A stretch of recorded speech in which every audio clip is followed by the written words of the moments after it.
mantra, no one knows anything. And, you know, I worked on something, like I say, I thought it would be good.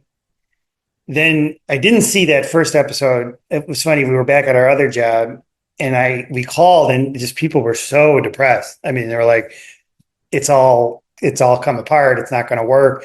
And we called a week later and they were over the moon at Bart the Genius. So yeah, I mean, I believe it's the most successful television show ever at this point.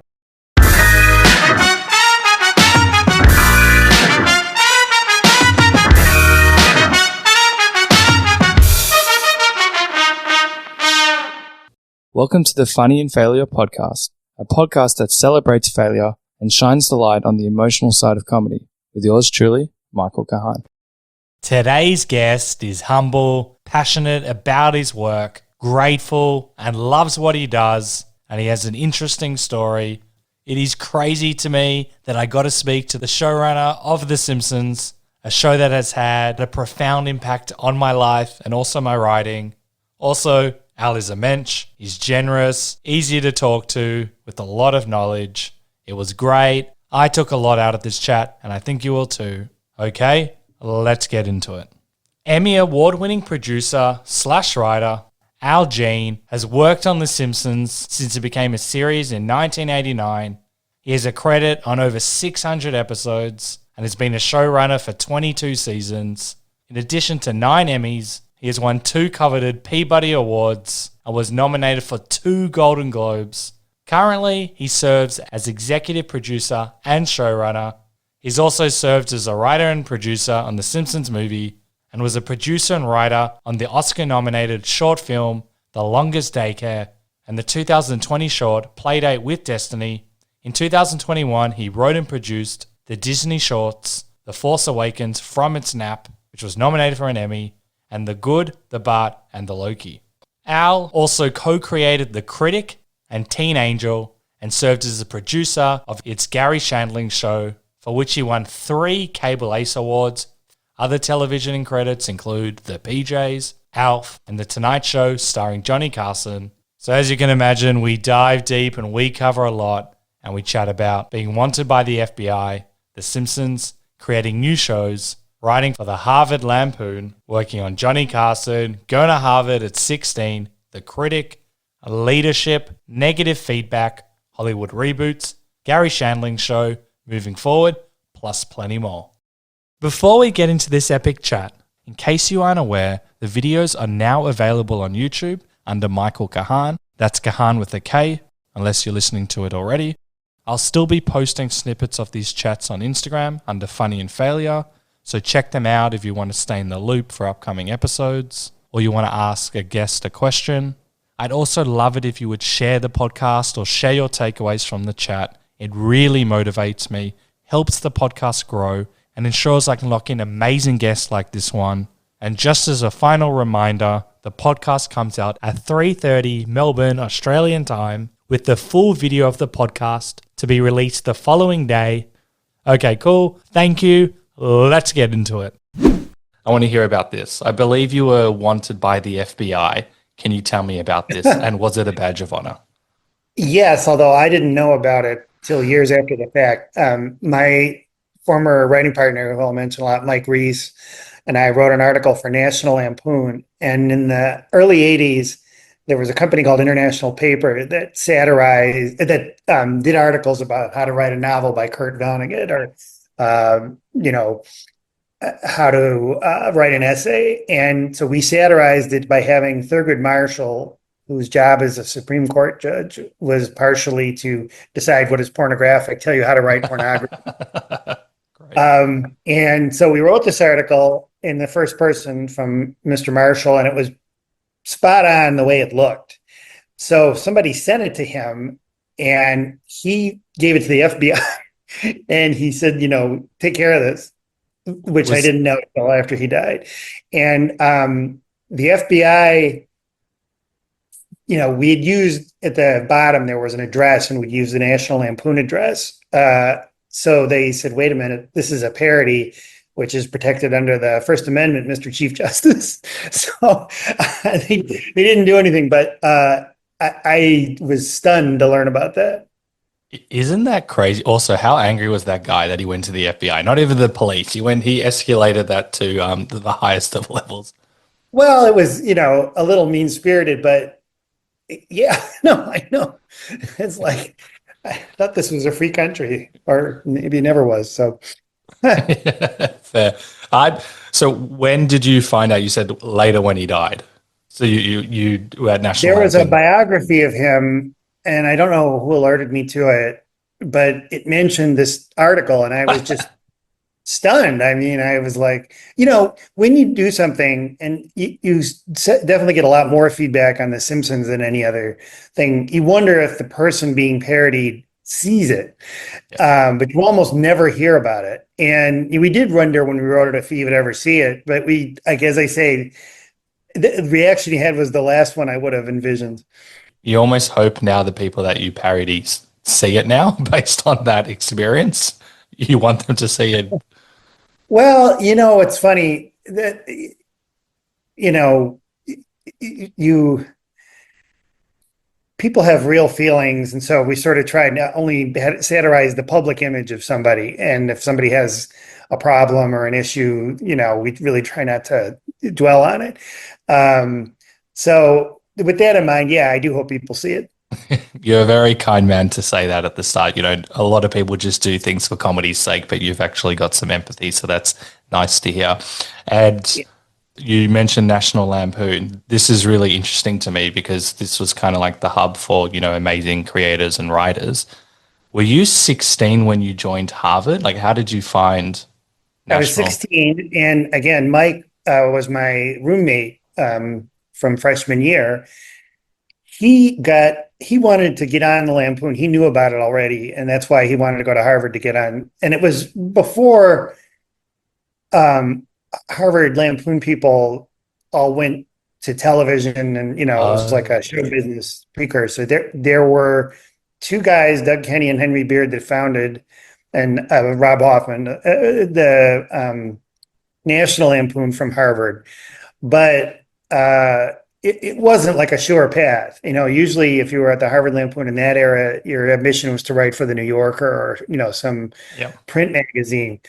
And then these other two friends, Tom Gamble and Max Pross, who graduated 2 years before I did, got jobs on Saturday Night Live. And that was the first time I thought, gee, somebody I know, I mean, they are really funny, but like that I know was actually a TV writer. That's crazy.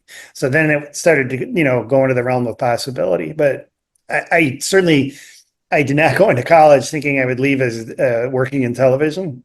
Yeah, that's crazy because you went for mathematics and then you meet I you was. tell yeah, and then you meet Mike Reese and it sounds like your life changes pretty quickly. Yeah. I was pre-med because that was sort of a convenient thing to be. And then the people I'd meet who were, further along would just go, unless you really want to be a doctor, don't be pre-med. It's something you really have to have the Yeah. ambition for. And if it's something you kind of are just doing because it's, an easy answer, don't do it. So I was kind of looking, and then that's what I found. But it was a complete left turn. My parents were startled, and they weren't happy at first, but when I got to write for Johnny Carson, they were happy. So I want to hear about this because, more people than not that go into the creative arts, it's always their parents say, no, get a real job, do this. So could you give me a bit of like a snapshot?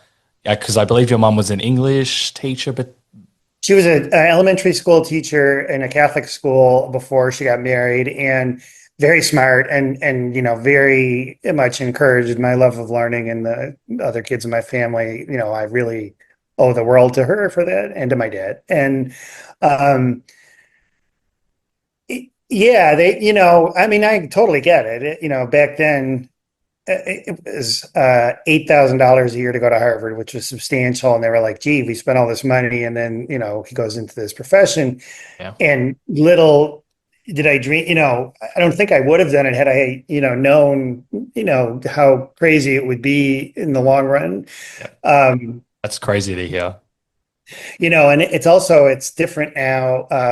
It's not as, there aren't as many jobs for writers. There are fewer shows. There used to be 22 episodes of, each series on the major networks, and it's a totally different environment. You see people who create shows that run 6 episodes and are even successful, critical and commercial hits, but it's like it's not enough to, pay for a year for living in Los Angeles. So it's really, and I mean, this isn't particular to television. This is true in the economy as a whole. Everything's just, I don't know what I would advise somebody my age to do at this point. It's really hard to, as a backup, when I was in college, I took a computer programming course, and the guy who was the head of my section in 1981 said, I'm going to work for this company called Microsoft.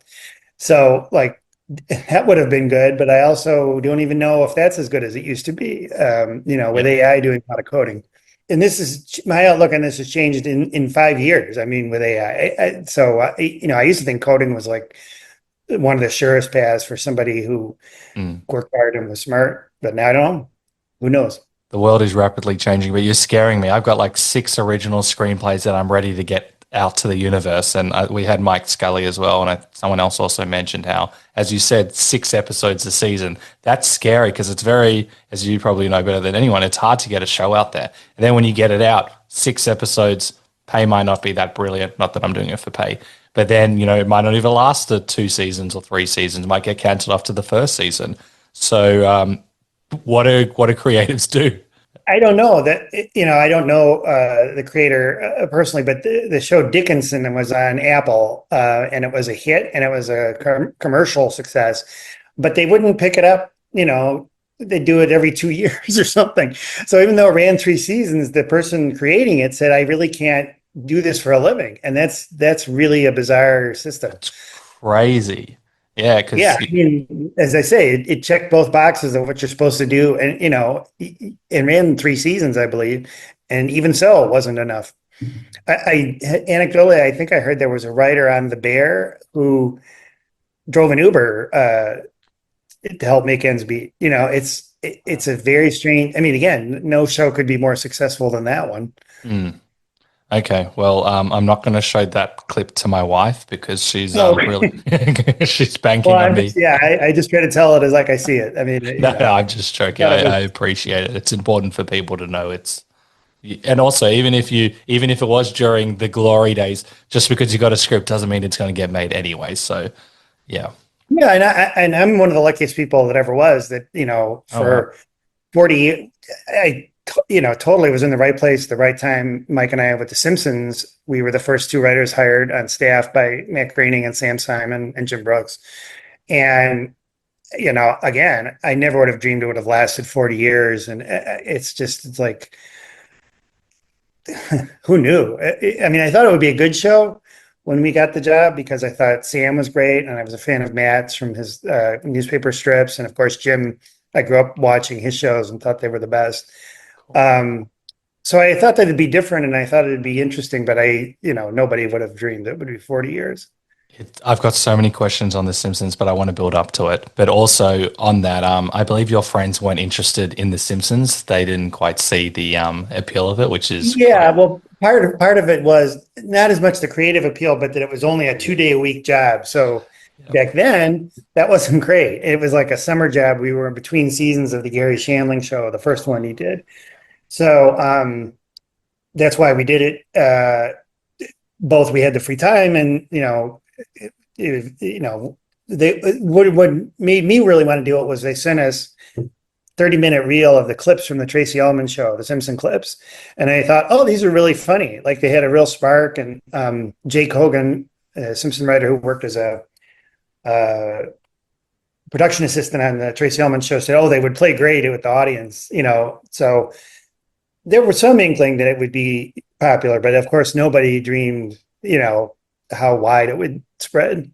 That's so awesome. I love that you said you're the luckiest guy in the world. That's nice to hear when someone's been involved in, the greatest show of all time and to still see it with those lens. That's a very rare trait.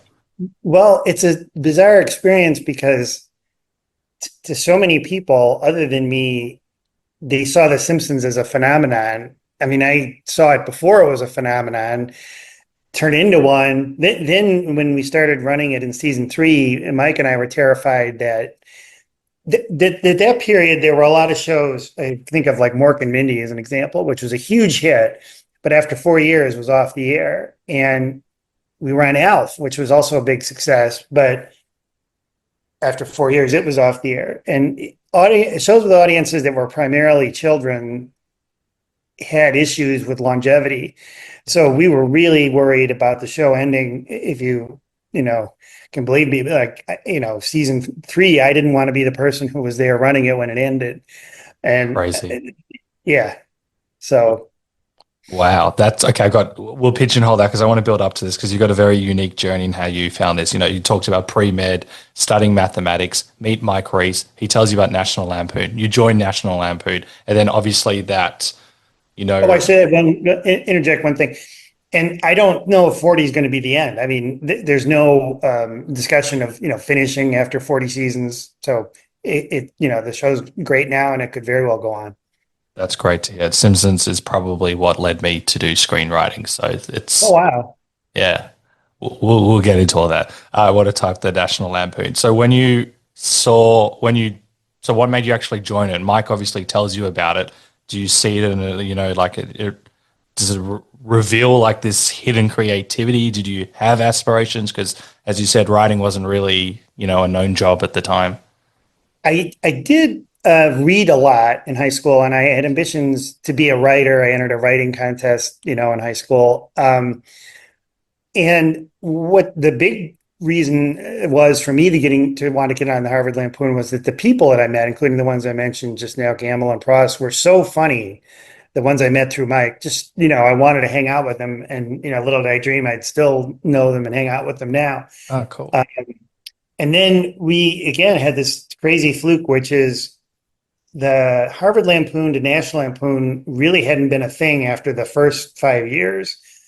And a writer named Ted Mann wrote an article we wrote for Harvard Lampoon and liked it. And so we got offered a job at National Lampoon, just sort of out of the blue. And then when we were at National Lampoon, again, Gamble and Pross couldn't do a job that they recommended us for on the movie Airplane 2, which involved us moving to Los Angeles really fast. And we did it, and it was a lot of fun. We did have material on the movie as it was finished, although by Writers Guild rules, it wasn't enough to qualify for a credit. Oh. But it got us an agent, which was more important, and it got us a foot in the door. That is crazy. You just, you meet would you have done National Lampoon if it was for Mike Weiss? No, I mean, it was, I probably would have gone into computer. I can't say I would have gone to Microsoft, but it just was like a complete left turn in the middle of junior year where they wanted to see, they had us come to New York and said, oh, if you want to write stuff. So I wrote stuff with them. Started writing stuff on my own. We worked together as writing team until the year 2000. And it was an amicable split. I'm still good friends with him, but he didn't want to do like the day-to-day show running anymore. And so Mike Scully, who he mentioned, brought me back on The Simpsons solo, which was fantastic. And so I've been there solo since, although Mike has worked there as a consultant the whole time. So Yeah. I see him frequently. That's just so crazy. Do you ever think about what your life could have been? Obviously, you've had a brilliant life. You talk about how lucky you are, but do you ever think about what your life could have been if you never met Mike Reese or you never joined the National Lampoon? I guarantee it would have been totally different if I hadn't met Mike, but I don't even, it's just one of those things I can't even Fathom what it would be like. The closest I can guess is, I probably would have, I would not have become a doctor. I definitely was like, that's not going to work, but I did like coding. So I would have, and there was a course, it was called Applied Math 110 at Harvard. In 1980, they said, if you take this course, you'll get a programming job. I think I got some offers off of it too, but by then I'd already gotten writing jobs. Wow. And then, so does National Lampoon, you meeting like-minded people? It's funny. Does this just, is it like writing on steroids for you, just being in an environment where you can, foster your abilities? What's that experience like? Well, the best thing was to have a writing partner because it's a very nerve-wracking profession where you're always like, okay, I gotta, get a laugh. My next thing's got to be funny, and you never, I think if you're somebody who really cares and does a good job, you never get over that sort of flop sweat fear. Yeah. But again, Mike is super funny. I always felt and still do, and so to have him both as a partner who would help me and as a sounding board, like it was invaluable. Yes. And what now is great is like we'll reminisce about working on Airplane 2 or something, and it's so good to have somebody who was there, and I believe we both have excellent memories. It's like having someone who's like a video camera telling you about something, that you worked on in 1981. And I go, wow, you're right. I had forgotten that completely. It's, between us, we remember, a lot, which is great.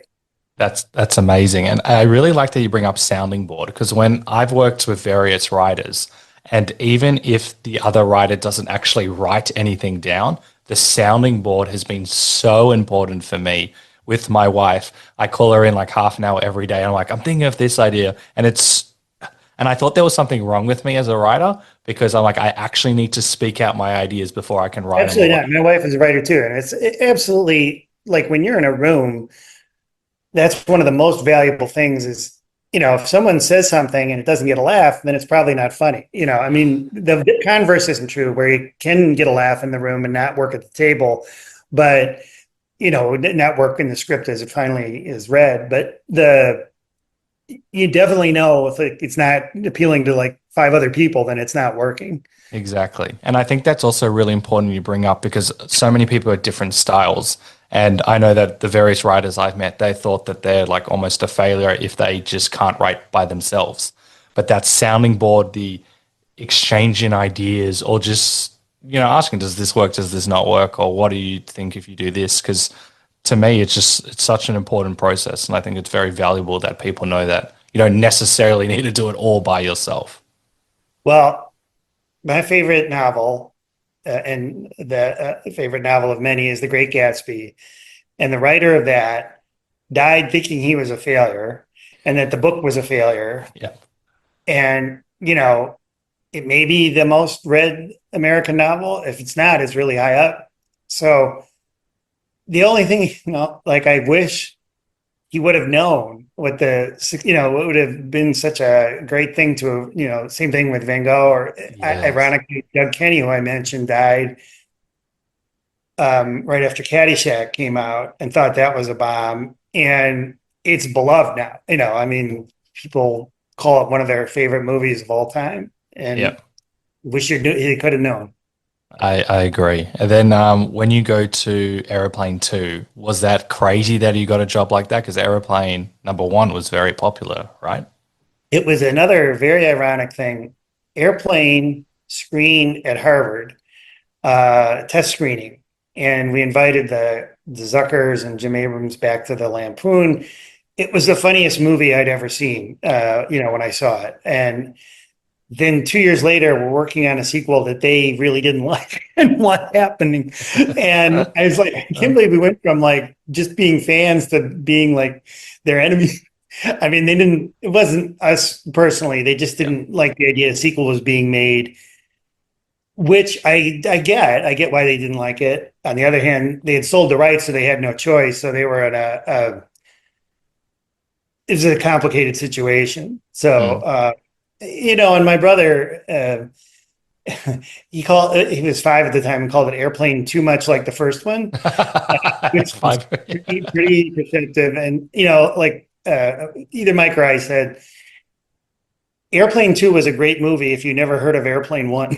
It would have been a great comedy, except once you, and the studio that made it kept, against Ken Finkelman, who directed it and got the writing credit, and he hired us, and he's super funny, but they kept pressuring him to just do things exactly like they were in the first movie. Oh, like really? The actor for the same joke. And we all knew that was, not good, and he fought it as best he could, but the pressure was like relentless. So, but the time it came out, there were scenes in it where I'd go, why did they just do this same joke with the same people? It's just a crazy.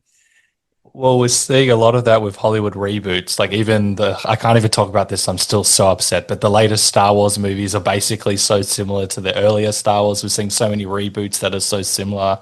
And I guess is that just, they figured out the model of trying to make money, make it as similar as possible, Well, get people in. I won't, not. I think that there has been recent Star Wars stuff like Andor and The Mandalorian. It was really Amazing. great. Yeah. And again, the pressure, not just on that, but on the whole town is to use IP that's, pre-existing, sort of guaranteed, although nothing's guaranteed, box office, product. And you just go, in general with movies, or why do I want to see something that I already saw a great version of? Yeah. And again, I'm not referring to Star Wars in particular. I'm referring to the whole industry. Yeah. I get annoyed. Do you get annoyed when you see like the repeats and the very similar? Because, there's so much creativity out there. It's not hard to, work on a previous existing idea. Completely frustrated. And I go, I know that writers would prefer to write original things.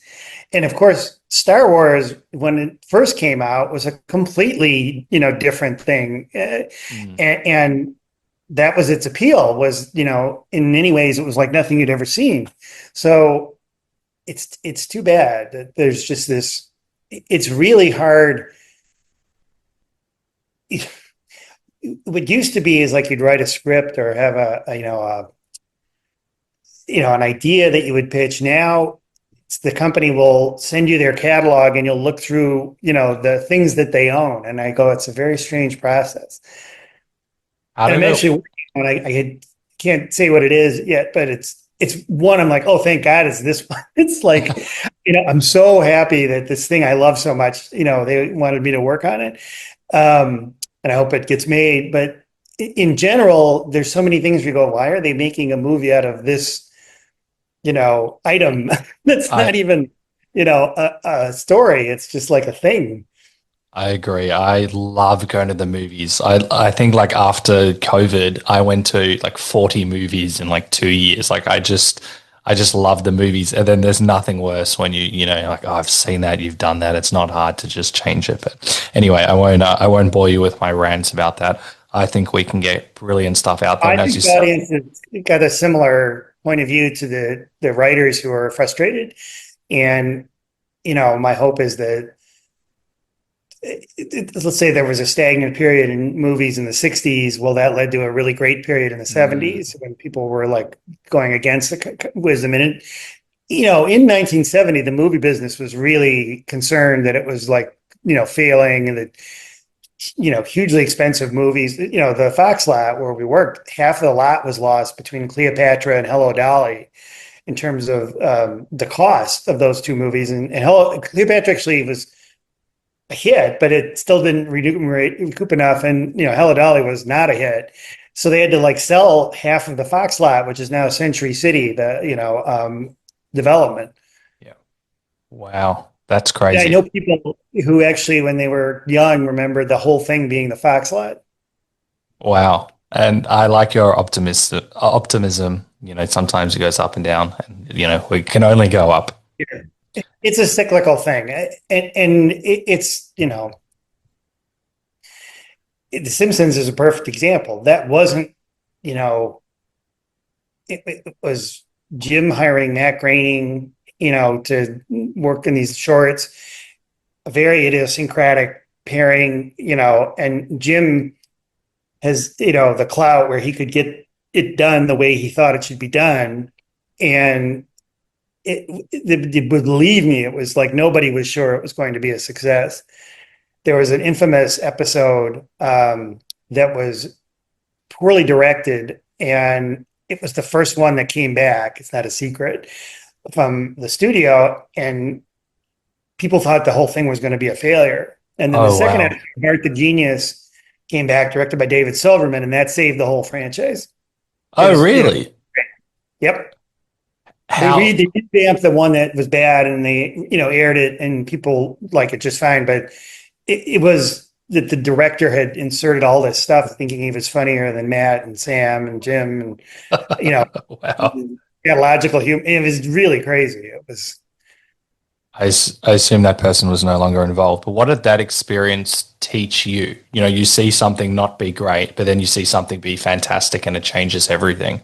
Did that change your mindset? Well, the biggest lesson I took from it's that William Goldman mantra: no one knows anything. And I worked on something, like I say, I thought it would be good. Then I didn't see that first episode. It was funny. We were back at our other job, and we called, and just people were so depressed. I mean, they were like, it's all, it's all come apart. It's not going to work. And we called a week later, and they were over the moon at Bart the Genius. So, yeah, I mean, I believe it's the most successful television show ever at this point, like in terms of revenue. I think it's 15 billion or something. Holy moly. It nearly was zero. I mean, so that was that much of a near thing. That's okay. Okay. I'll forget. I'll go here. Everybody involved, remembers it well, Jim and Matt, and it wasn't. They're great. It wasn't them, but they remember there was a moment where it looked like it would all not happen. It makes you appreciate the journey even more, knowing that you've gone through that. I remember when this would have been like 20 years ago. We had to do like a project at school for a unique thinker and someone that's inspired us. And I've got just over, not anymore, my wife's moved it, but I did mine on Matt Groening. And so I learned about Matt Groening as like a year 7 for like the whole year. And the library had like a whole database on his whole story. I don't even know how they had those databases. Because he's a guy, I've known him now for 30 years. He's amazing, and I find out new and really interesting things about him all the time. Like, Jim and I were promoting the movie with him, and it turned out Matt was class president. And he was the guy behind the underachiever T-shirt, and I'm like, oh wait, of course he was class president. He's brilliant, and he's really good at everything he does, and. Then I thought about Charles Schultz, who I never met, but of course I was a Peanuts fan. And I remember him saying, oh, I'm just this loser like Charlie Brown. And I go, oh, wait a minute. He's not a loser. He was the most successful cartoonist of his time. It's like it's an image, but it's like, it's not at all the truth. They play to the branding. That's hilarious. And so after Aeroplane 2, when does working on the Tonight Show with Johnny Carson come into play? We were on a show called Not Necessarily the News, which was an HBO show that was really funny, based on not the 9 o'clock news, a British show. And its key element was taking real footage of Reagan and then interspersing it with, fake interviewers. You've seen the format later on different things. And then Carson was looking for writers, and they saw a reel on that. And so we got hired for that show. And the biggest thing about it is he was a very charismatic and cool guy to have worked for. I literally have spent more time in your company already than I did with him in a year and a half. I mean, people go, almost everything I know about him is, there was a recent biography, which is Carson the Magnificent, which I thought corresponded to my opinion, but most of what I knew came from either what other people said or watching the show, not from the guy I saw, very briefly, was the same guy you saw on the show, like a charming, and the book was really interesting because he was a magician. He worked as a magician before becoming he was a skilled magician. And one thing that he was great at was, he never overstayed his welcome. He was really good at, now you see me, now you don't. Yeah. And his whole career was like that. It was like that with me as a writer for him. It was like that for the public. Once he retired, he only did we were honored that he did The Simpsons and a very small amount of other things, like for Letterman. And he was really great at that, at like knowing exactly what people wanted to see, how much of it, and then not overstaying. I mean, all three things, he was as good as anybody. That's a brilliant, especially screenwriting skill. Like why I love also The Simpsons, but The Office, you've got so many characters, but you don't overshow them so much. You want to keep on seeing more and more and more of them. I always, when Mike and I ran the show, our episodes were always short. I would always, cut, and Mike would cut everything we thought was like not, perfect, half good. And I always think it's better to be a little short and have something that people like than to overstay. I think Woody Allen said that, editing out bad material is like the most powerful thing you can do in a comedy. I agree. It's the hardest thing for me to have learned. That's still something I struggle with, but I think, as you said, it's the most important. Is it not bizarre though when on this big show with Johnny Carson that you meet the guy for like 5 minutes all up in your career? Is that not bizarre? Or you're just like, that's him? That got to go to work. It was bizarre, and people who know go, what was he like? And I go, I really can't tell you. I know as I say, if you want to know what he was like, there was also a documentary. I was a little bit of one of the people that was interviewed for it that was made about Johnny. And I thought that was very accurate too, sort of portraying how he worked and what kind of atmosphere it was. Yeah, I go, that book and that documentary are the closest I can say to what it was like for me. And from the writing perspective, did you find that really helped? Did you learn a lot of things that worked or didn't work? How have you, applied those learnings since? There was a really good discipline about it. Mike and I would each come up with 20 jokes we didn't write the monologues. We wrote the other spots like the Karnaks. And every day we'd write 40 jokes between the two of us. Wow. Every day that the show was on. And so that got a really,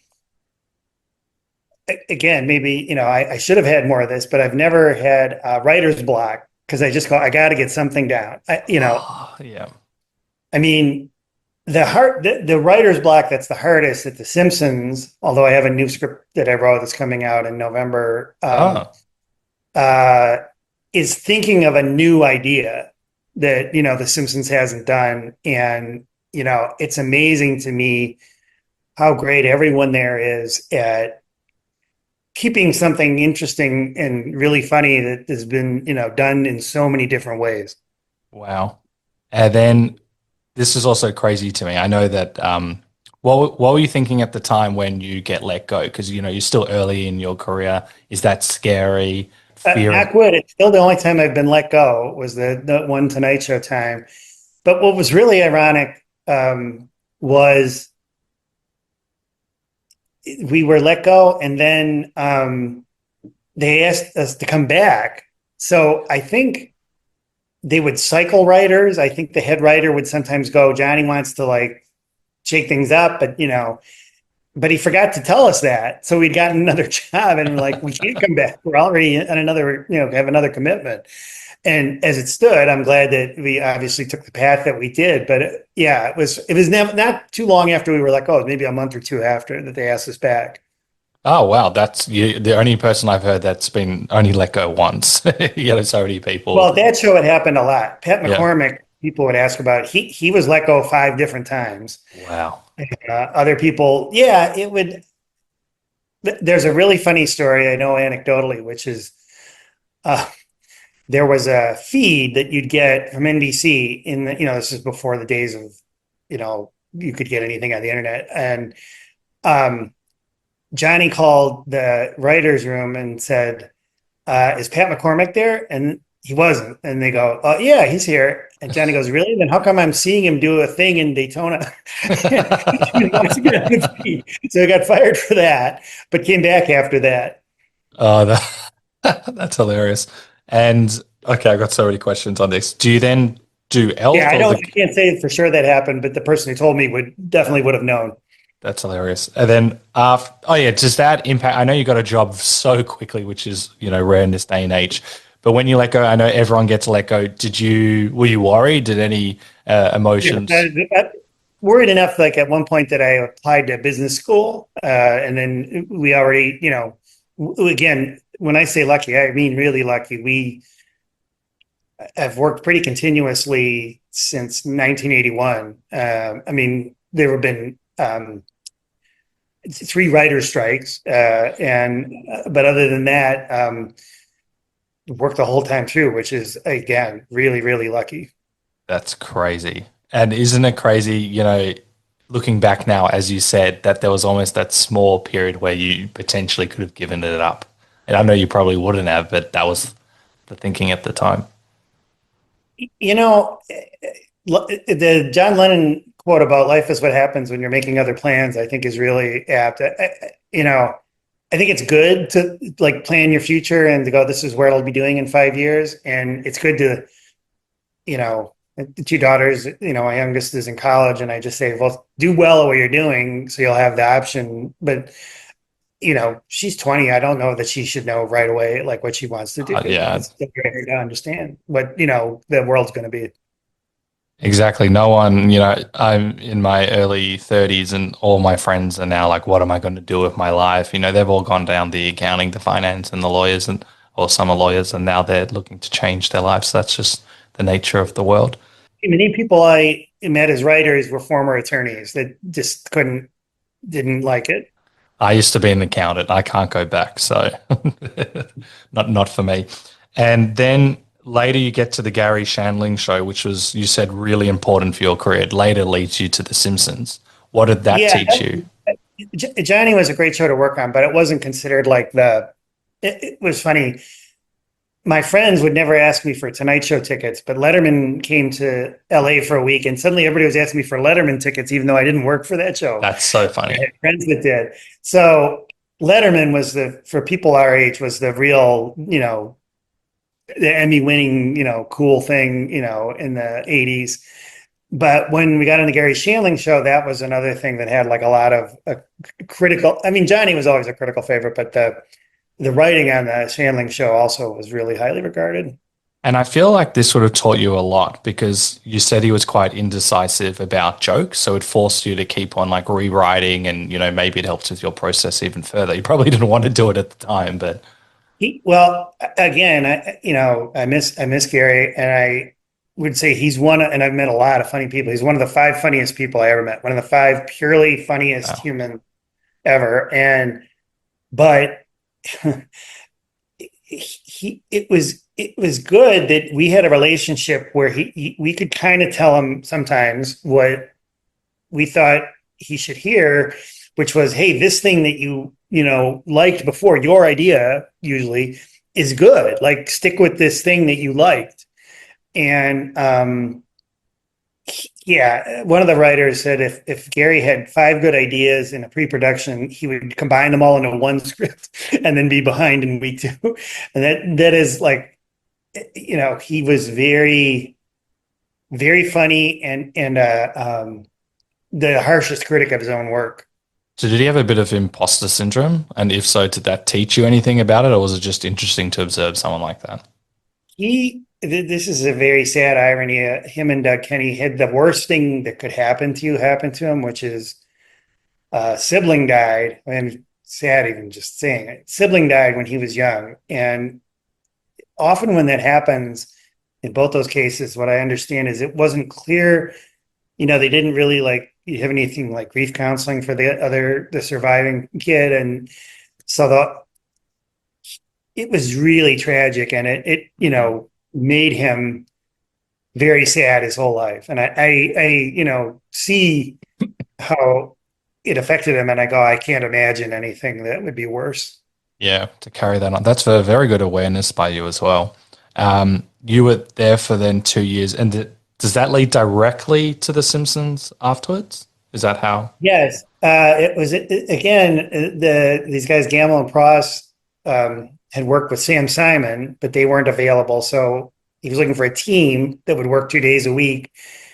Mike had met him once, but he kind of just, we hired us because we had worked on Chandling. And, it was funny. He didn't go to Harvard, Sam, although he certainly was brilliant. And he would joke as if he had, because he would hire all these Harvard writers, but I would go, the guy who's hiring them, it didn't go there. It was like not because he was trying to like help Harvard, but because he thought, I mean, and again, the people he hired were like George Meyer and Jeff Martin. I mean, John V. These great writers. I mean, it's not like he's doing anybody a favor. They were all brilliant. Mike Scully talks about how he had, I don't remember quite the wording, maybe imposter syndrome, where, everyone's at Harvard and he says he was a college dropout and it took him a while to be able to put his hand up and actually say something, which was very interesting. Because he's as funny and as smart as anybody too. And you would never know, because he's so good. But yeah, I can see that. I'm really lucky I came at it from the other end where I was already there when the new people came, because I would have been really intimidated. I can't, there isn't a world for me where The Simpsons is external. It was always something that I knew about before the public did. So it's really fortunate. Do you see it as, because someone who's been there since the start, do you see it as your own baby? No, I see it as what I think I did for the show is it would have clearly been fantastic had I never been there. But I think Mike and I really helped it last as long as it has, and did a lot of things that, helped. And again, it's not just me or just Mike. There are many people that can say that same thing. But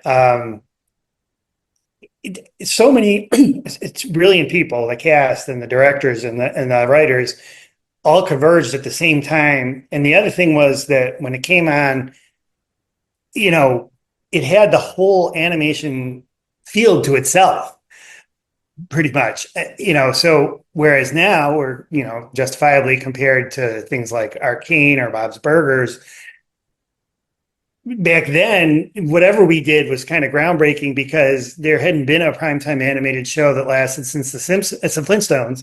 So, everything we did was like, hey, we can do this because we're on an animated show. It was amazing. Animation is such a good vehicle to explore so many things because you can do so much in the animation landscape. Also, you can get way more jokes in on the page as well. There's just so much you can do with it. Oh, it's fantastic.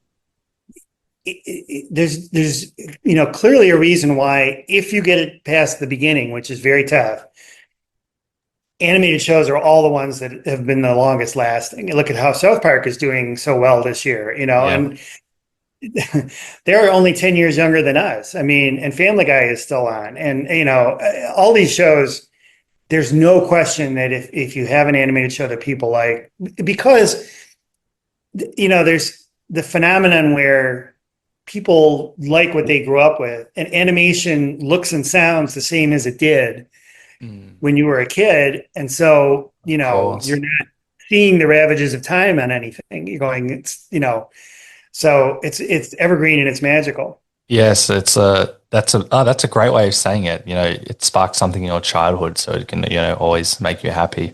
And I have the same feeling about comic books, and I was a little older with Star Wars, but there's these Marvel movies. I would see something and go, oh my God, I haven't thought about that in 40 years. There's a very unique feeling you get from that sort of thing.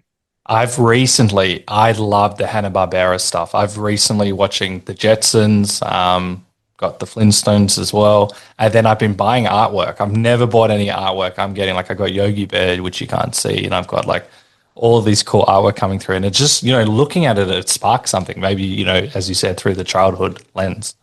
Well, the thing with Hanna-Barbera, which was the huge breakthrough, people didn't think you could do animation on a weekly television show. They didn't think it was physically possible.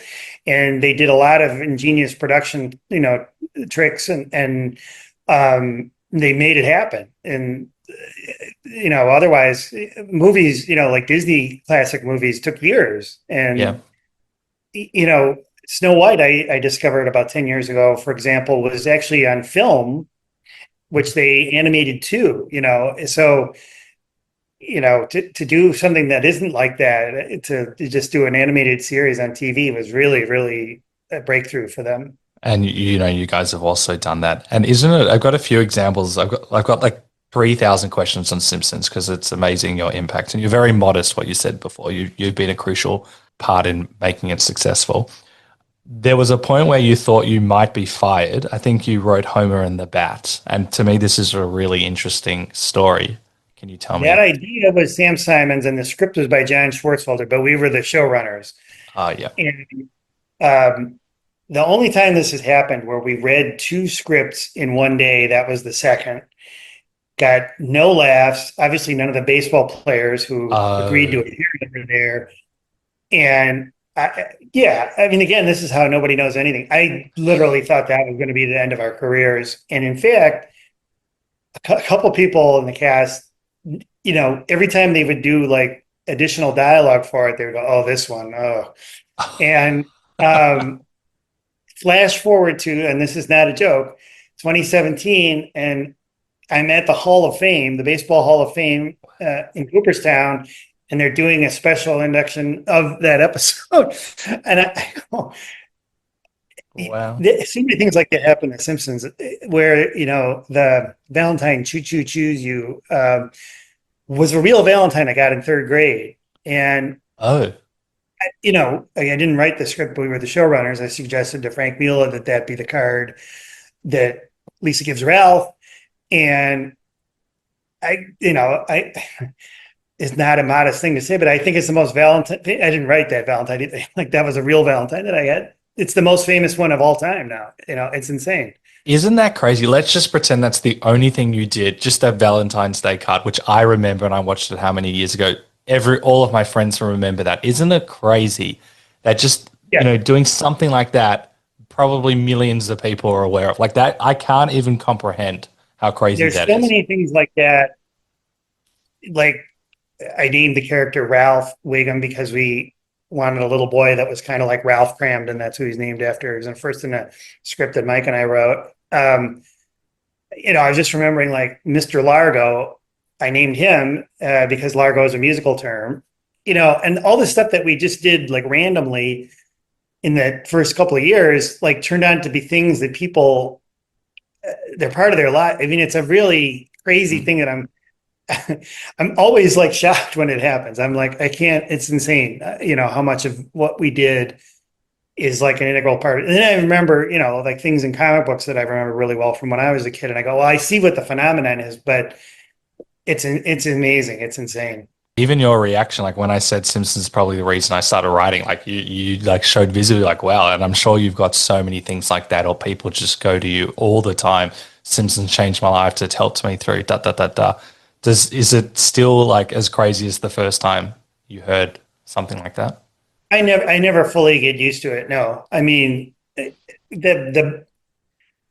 tell you the surprising thing, and then the thing that means the most to me. The surprising thing, people will actually want my autograph occasionally, or like they're, oh my god, you're, and that always like really takes me aback. And then the thing that means most, people will say when their parents were splitting up or they were going through hard times as a child, that The Simpsons helped them get through it. And I've heard that more than once, which is really meaningful. That's amazing. And, I didn't think I'd bring this up. I just thought of this now. Well, this morning I was in a little bit of a panic. They're doing massive roadworks and they've turned all the gas off. And I was worried it might impact, electricity or Wi-Fi. So my wife came out and went up to the builders or the roadwork people and was like, can we not have, do you mind going to the other side between these times? And they're like, how come? And like my husband, he's interviewing, Al Genius, showrunner on The Simpsons. Like, he was the showrunner. And I think they radio it in like, boys, we got to move in at this time. And they were so, I couldn't believe it. I never get, used to it, and I'm always thrilled by it. Yes. Yeah, that's so crazy. And then I just wanted to clarify, you said the second read of Homer and the Bat. Did you mean this was the second read with the baseball players? What did you mean by? It was we read another script first. I think it may have been Principal Charm. I forget what it was, but there were two scripts that we read because of production. What we didn't know when the second season is how much work it was going to be. And so we had two scripts we read in the same day, which I would never do now because the audience is played out, and it's just like, just get a fresh, audience for the second one. But whatever it was something I guess it wasn't Principal Charm, but it was something around the time of season 3 that it would, is another one. Yeah, and it was one of the first scripts that was very surreal and what I was into rotisserie baseball then, and another writer on staff, Wally Wolodarski, was, and Jeff Martin was hugely knowledgeable about baseball. So, and Jeff wrote the Talking Softball song, the parody at the end of the episode. So it came from like that, among other things. And so it really hit a chord with people like us that I didn't realize there were so many of. Like when it aired, like people going, oh, they get rotisserie baseball. To me, I was like picking the ultimate rotisserie team, like trying to, find like 9 current people I thought would go in the Hall of Fame. And I think 4 have, so that's pretty good. And Clemens, will, I think. It's crazy, being from Australia, I didn't know, I probably had never seen baseball at the time. That was probably my first glance into baseball and, understanding, because it was written so well. That's also quite crazy just to see that. Again, hindsight is 2020. And that's why, as I say, if we were only going off IP and what had previously worked, we never would have done that episode. The Simpsons wouldn't have existed. Jim ran the show I admired most growing up, the Mary Tyler Moore Show. And there's a similar story to the one I told about The Simpsons nearly failing, where they had taping of the pilot for Mary Tyler Moore where everything went wrong. There was no air conditioning and it was a hot night. Somebody phoned in a bomb scare. Ed Oh my Asner God. was perceived by the audience as being mean instead of, sweet. And yeah, Jim said he clearly thought that was not going to work after that, taping. And then they had another one, and it obviously, as good as a show has ever been. To me, this is crazy, iconic episode, as we've just said, but you think you're going to be fired. What are you thinking with Mike at the time? You're like, okay, were you going to go back to enroll in that business class, or was there panic, or there wasn't even time to fully? I thought we'd work longer because we had this great credit. But, the mindset then was shows, had a shorter lifespan, and there would be shows that would have, noticeable drops in the ratings, like between, say, season 5 and season 6. And The Simpsons actually did have a drop in ratings. But little did we know we were building up this, core audience that would follow it forever on syndication and Disney Plus. And the ratings didn't drop as much. I mean, as I said, Alf was a top 10 show the season I was there, and I was just a writer. I didn't create it or run it, but by the 4th season, it was done. Mm-hmm. But so we were running the 4th season of The Simpsons, and the other thing that happened was, as is natural, that the writers, when their contracts expired, would get these big offers and go elsewhere, like Jeff and Jake Hogan and Wally Wolodarski. And we were, going, we don't have anybody left. George was still there, and we hired Conan O'Brien was our first hire. And, but going into season 4, again, I was just like, please let us just keep it together. And then I saw a thing a couple of years ago I sent to Mike where somebody on Twitter compared season 4 to like the greatest works of Shakespeare. And I go, another thing I never would have dreamed. Yeah. As I say, like what I wish you could do for someone like F. Scott Fitzgerald is, just if he could have known what would have, eventually become The Great Gatsby. Yeah, that's crazy. And how did you? Now it would be sorry because it's in the public domain and they're doing, knockoffs, but you just go that if you could only have that one gift that you knew that was the, that would have just meant everything, I'm sure. It makes you more resilient, and it probably helped your process as well. I know it would have been very stressful, but I'm sure you learned so much stuff that you could apply just through going through those hard times. Here's another thing, and I really, agree with anybody's right to cite it, but people will go, oh, The Simpsons isn't as good as it was, which I don't agree with, but people are entitled to their opinion. That's an audience. But I had heard that as early as episode 6, season 1, there was a review that came out that said The Simpsons has lost its way, and then the same critic said in the premiere of season 2 it was no good, and then when the critic came out, it was like the critic isn't so good, but neither is The Simpsons. I go like, so I don't know. I've heard it from the beginning. I think it's still great. All you can do is work hard, and you can't control anything beyond that. You have a very good mindset on that. We've seen, especially with stand-up comedians or actors, being in theater, for example, and they see a review and it's a negative review and they can kind of crumble. Did this only motivate you further? Did it impact you when you're getting these ones, maybe earlier in your career, or you're like just going to work harder? You just can't stop for them, and again, I cite these statistics because I am amazed. I've been lucky enough to do this. I've won 10 Emmys. I've been nominated for 35. Wow. And I go, if we'd stopped at season 2, none of that would have happened. So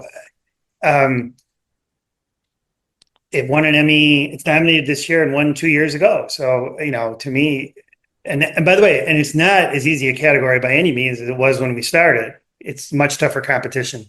Yeah, there's so many other shows out there. Do you ever go to, maybe someone that wrote a negative review, send a photo of you with all your Emmys and maybe dropping a few because you can't hold them anymore?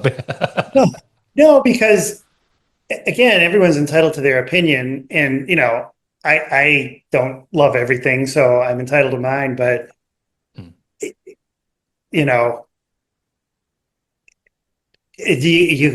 can't internalize it too much, because you can try to learn. Sometimes people would say Homer was too much of a jerk. I would try to lessen that. With Flanders, there's a specific term called Flanderization, where I don't know this one. I'm a more religious Christian. My argument was that the Christian movement turned, from what it was at the start of the show to, become different. But, we've pulled back on that. So I would say, you try to learn from the criticism, but you also can't, completely internalize it, because as I say, had we done it, we never would have made Homer at the bat.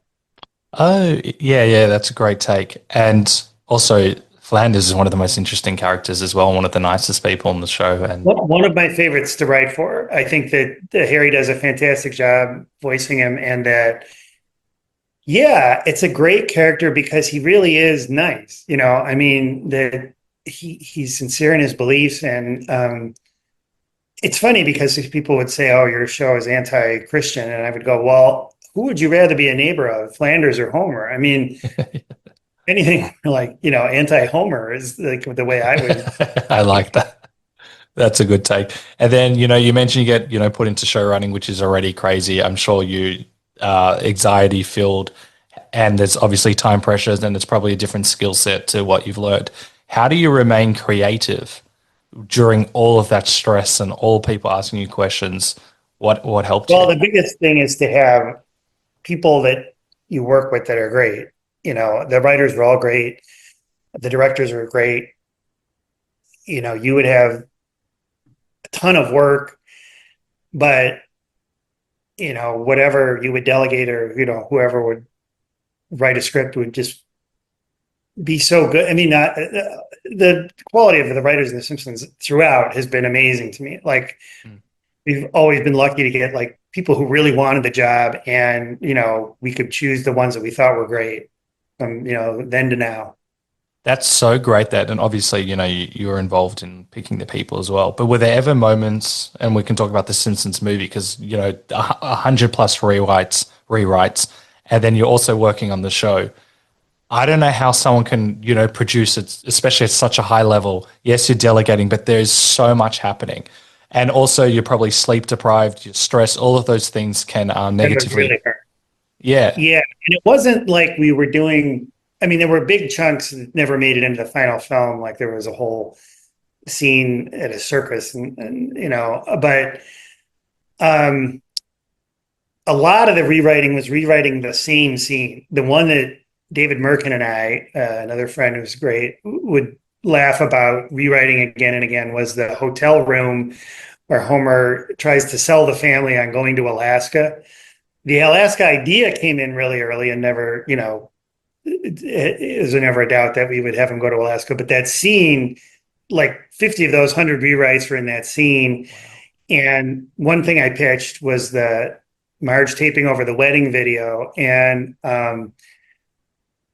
the performance that we got out of Julie, it was many, many takes.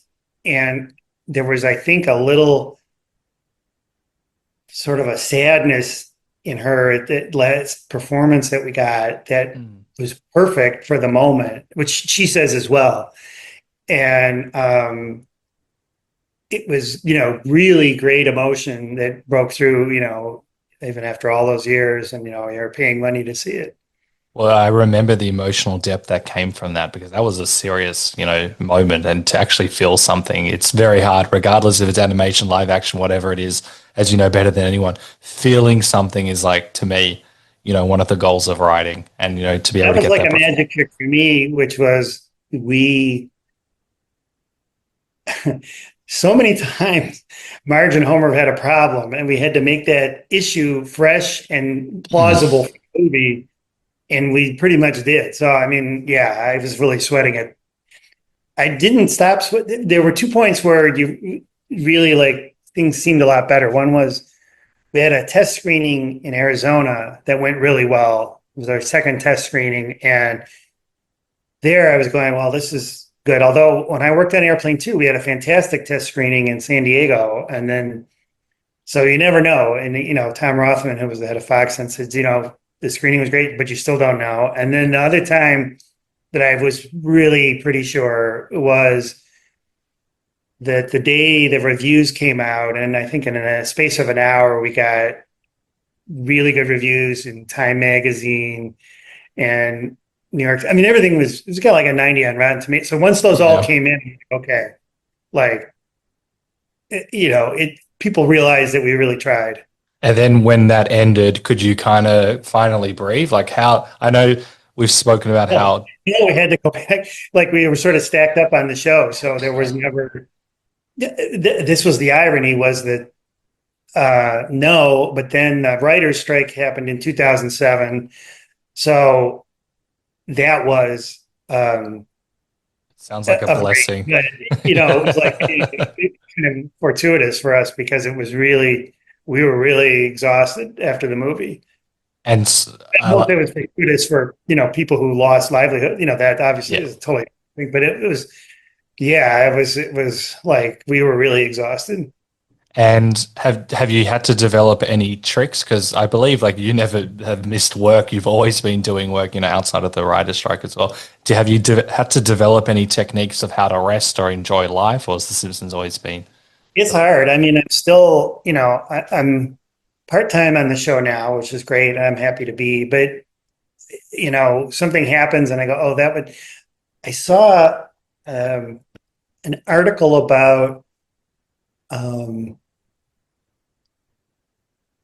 kombucha being addictive to kids, I think it was. Oh, interesting. But there's something where, like, kids are getting hooked on this, like, thing, and I'm like, oh, that's a Simpsons, like, it's always my first. It used to be when we were in Carson, we go, that's a Johnny thing. Yep. And now, like, and I mean, not that it's a good thing that kids are addicted to this thing, but I go, it's like such a, Simpsons sort of topic. I'm the same. I have my notes, and I've got, as I said, many different scripts. And, even during mid-conversation, my friends know, I'm like, oh, that's great for this show. And I'm like, what did you say? What did you say? And so my friends have now learned to live with it, but I'm like that all the time. So sometimes it is hard to switch off, because you're like, that is such a good idea. And you need to write it down, because you're always going to forget it. So I understand as well. And when you become the showrunner, leadership-wise, is that something that's always come naturally to you? Have you had to change your style, like, in terms of empowering people? I was like the treasurer in my high school class, and I was a high achiever.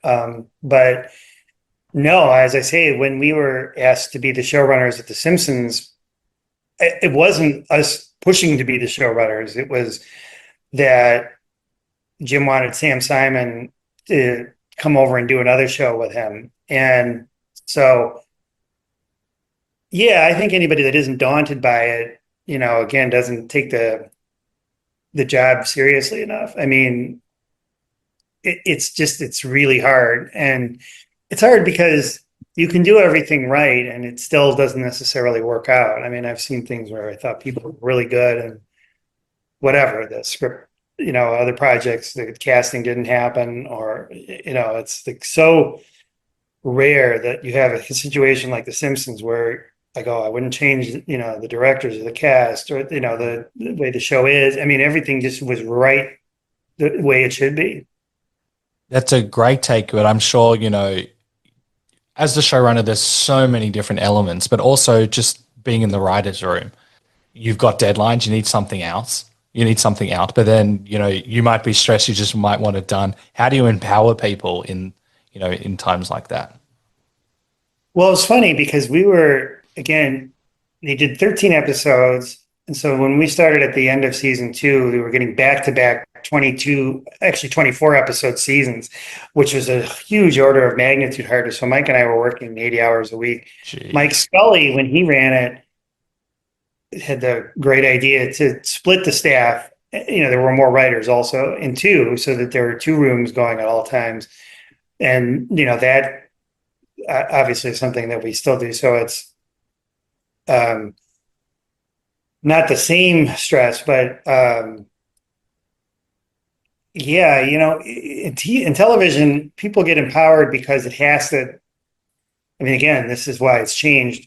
It used to, you had to have the thing come on the air at a certain time. You couldn't miss a deadline. You couldn't miss a production date.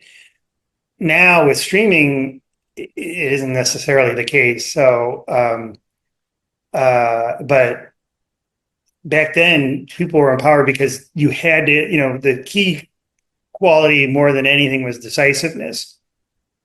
And in terms of the egos, Mike Scully never mentioned this, but I'm sure it was competitive at times, or you would have people maybe feeling vulnerable because maybe that's like I would hear about shows like Saturday Night Live where, you like, did you get a sketch on? Did you not?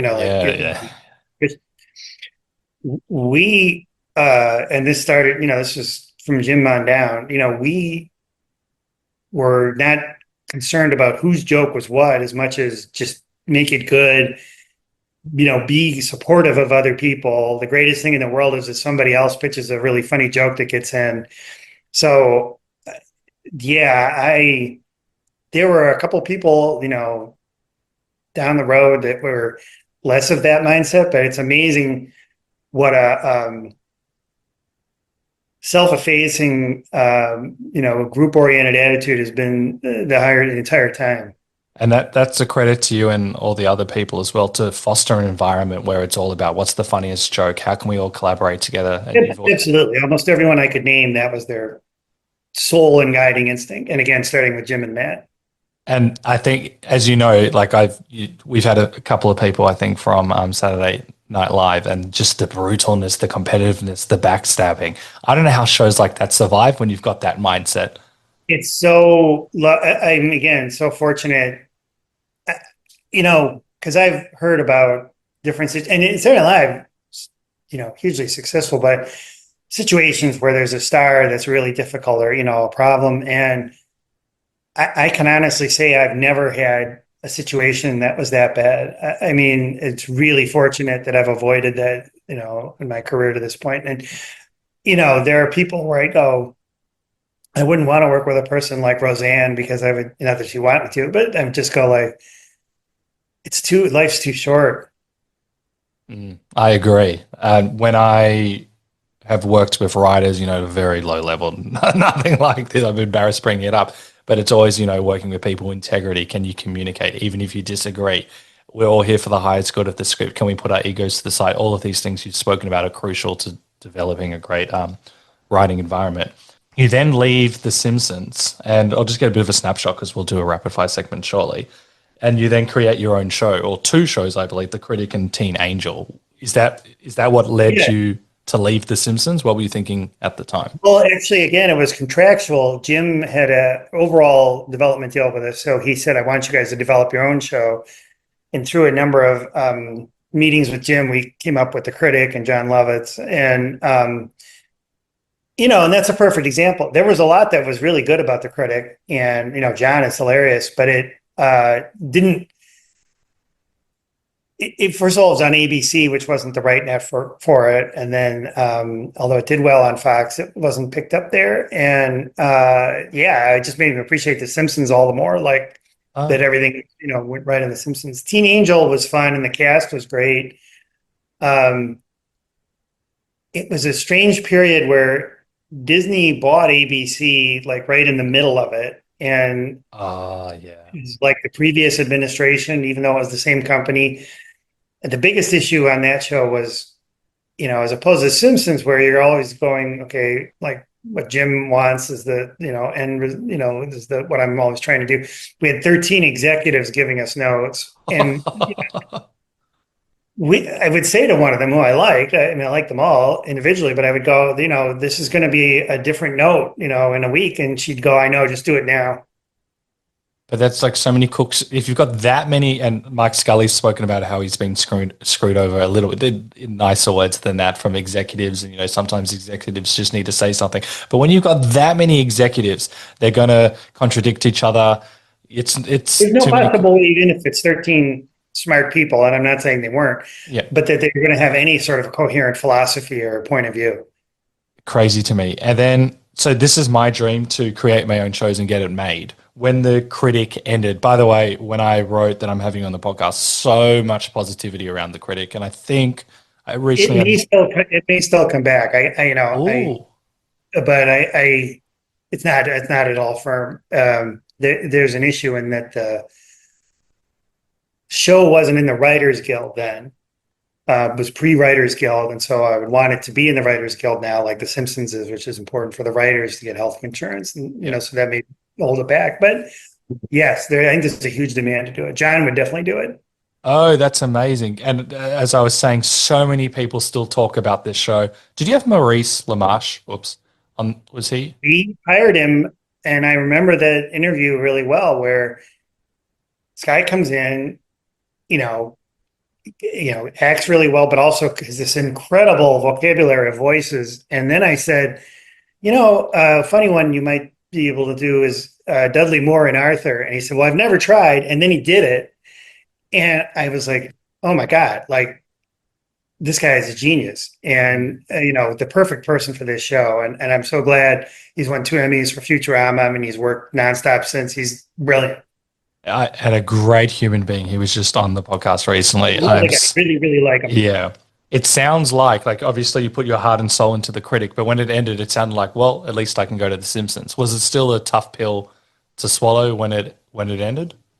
It was a tougher pill. It was canceled by ABC, and Bob Iger was the president of ABC then. And he was very nice, and I just agreed. He just said it's not the right network for the show. When it was canceled by Fox, there was I won't mention the guy's name, but there was the actual person who didn't want it because he hadn't bought it, and then the person who bought it got fired.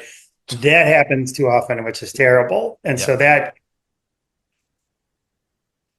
we did do well. I mean, I actually wrote a little card down with our ratings on Fox where we did very well after The Simpsons, and I think could have lasted after The Simpsons. So that wasn't fair. But life isn't fair. So I've been mostly, very lucky other than that. And sorry, last one on that. And I agree. Was that still hard to swallow? Was there a bitter taste, or were you like, you know what, I've done all that I can do? I was mad for a while because what we were told is animation wouldn't work after The Simpsons, which is nuts. And then, of course, the next year they brought in King of the Hill, which is a great show. But I'm like, it was really not fair. And then how do you move forward from that? Do you just let it go, join The Simpsons? I mean, you can either live your life complaining about something that happened in 1994, or you can... You'd be surprised. Yeah, well, no, I mean, it's funny because I'm getting angry now thinking about it, but... Oh, sorry. Yeah, I mean, a key thing in television is just moving forward, not dwelling. That's very important, a life skill for all. And, there are a lot of creative people that listen to this podcast. So that'll be very empowering for them. I reckon what we'll do now is to do a quick rapid fire segment. There are way too many questions from fans, so I'll just skim through some of them. Ready to rumble. Who's your favorite person to collaborate with? Well, I have to say Mike was the one that really made my career. Mike Reese. Who is the best joke writer you've worked with?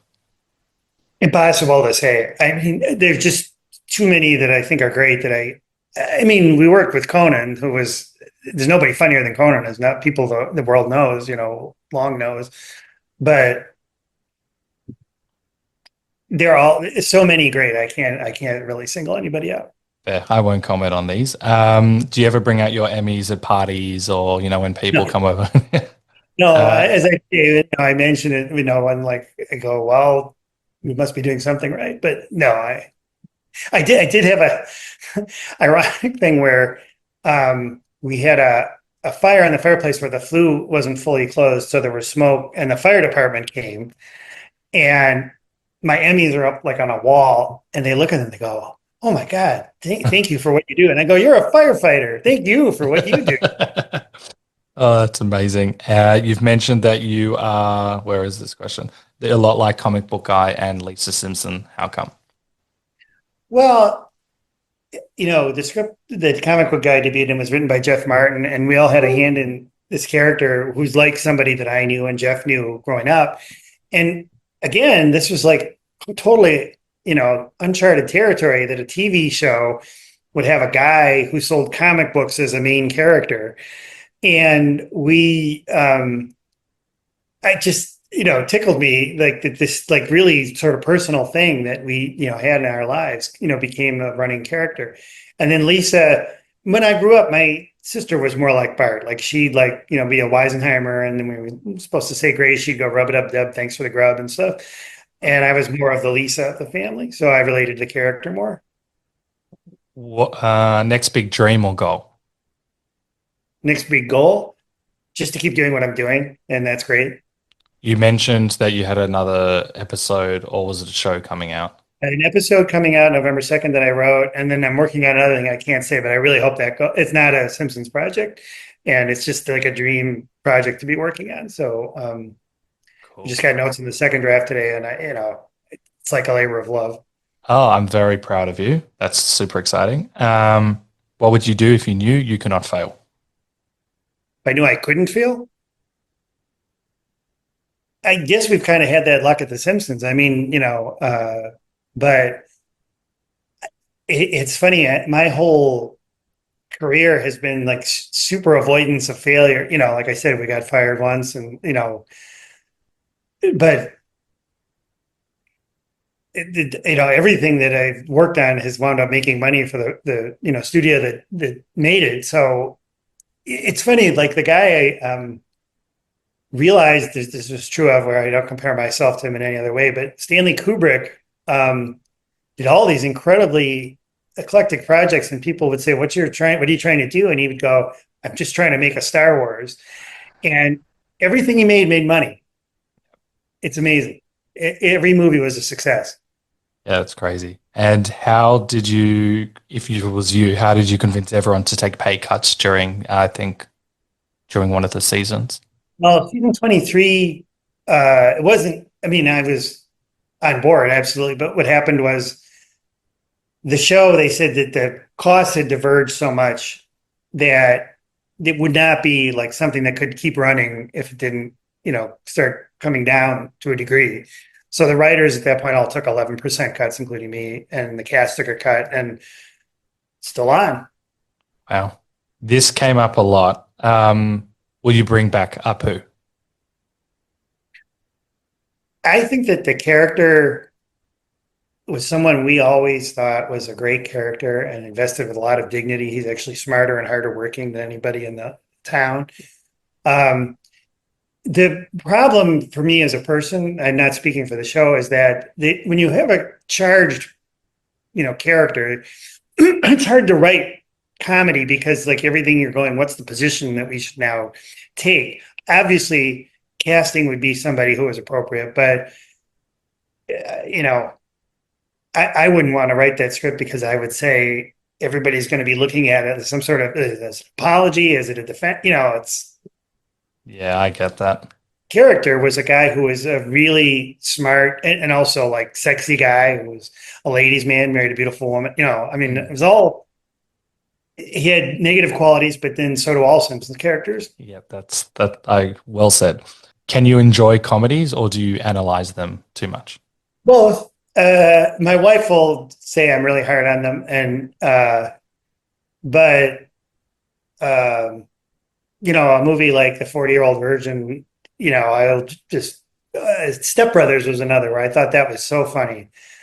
There are fewer now, and it's not just me. It's just a weird thing that this form that was at the birth of cinema with Charlie Chaplin and Buster Keaton is like really having trouble finding traction in movies at the moment. But I've been several times. I've been in television when they said it was the death of comedy. 1981 before Cosby, and and then when reality debuted. But I don't think people are ever not going to want to laugh. There's not that many comedies out in the movies. The first time I've laughed in the cinemas out loud was the new Naked Gun. I don't know if you've seen it. That was actually, yeah. It's funny because I have a unique perspective having worked on the Airplane, sequel. So, I understand what a tough job it is to follow on the footsteps of something that's so funny as the Naked Gun. But I heard it's really good. Oh, you haven't seen it. Last one. What are the type of TV shows you like and are currently watching? I thought the White Lotus is great, and I was mesmerized by that. I like the Gilded Age. My favorite shows, comedy, I would say Mary Tyler Moore and Cheers and Taxi growing up, and The Honeymooners, and drama, I would say The Sopranos and Mad Men. Oh, nice. Do you physically see the cast that much? Do you have much interaction? This is really funny. I'm in New York right now, and I went into a gym to work out, and I look at the guy beside me and I go, that's Hank Azaria. I've seen him in person in a long time, but it was really nice to see him, and he's very fit. And I like it's the actual physical. I see Dan Castellaneta. He comes to the writers' room and works with the writers. But once COVID hit, we were very lucky that we could do everything through Zoom, and every actor set up a studio in their home. And so if there's a reason that they want to do it in their home studio at this point, fine. It saved the show when COVID hit. Yeah. Amazing. Before we go, how can people follow you and keep up to date with you? Oh, I'm on Twitter at Algene. I tweet less than I used to, but I put out informational stuff about the episodes I'm working on, and answer questions about the show. So happy to have people follow me that way. Amazing. Okay, that will be in the episode notes. Thank you so much. Appreciate your time. You're very empowering. My pleasure. This was really fun. Thank you. Really great questions. I love how Al talks about the mantra, no one knows anything, meaning some people may like what you do and others might not. We never know what might hit and succeed. However, we will never know if we don't try. So Al gives the example of how some people didn't like the baseball episode of The Simpsons, and fast forward, he ends up at the Baseball Hall of Fame, which is incredible. And one of my takeaways from this is, it's important we give the ideas we feel strongly about time to flourish before we cut the cords or give up, as sometimes things take time. Al also mentions how with the influential novel The Great Gatsby, Fitzgerald, the author, never got to see the profound impacts of his work. And I think this is an important reminder to keep working on the ideas we feel strongly about, because you never know how powerful or great it can be. So I'll leave you with this epic quote. If at first the idea is not absurd, then there is no hope for it. Albert Einstein. Thank you for listening to the Funny and Failure podcast, exploring the deeper side of comedy.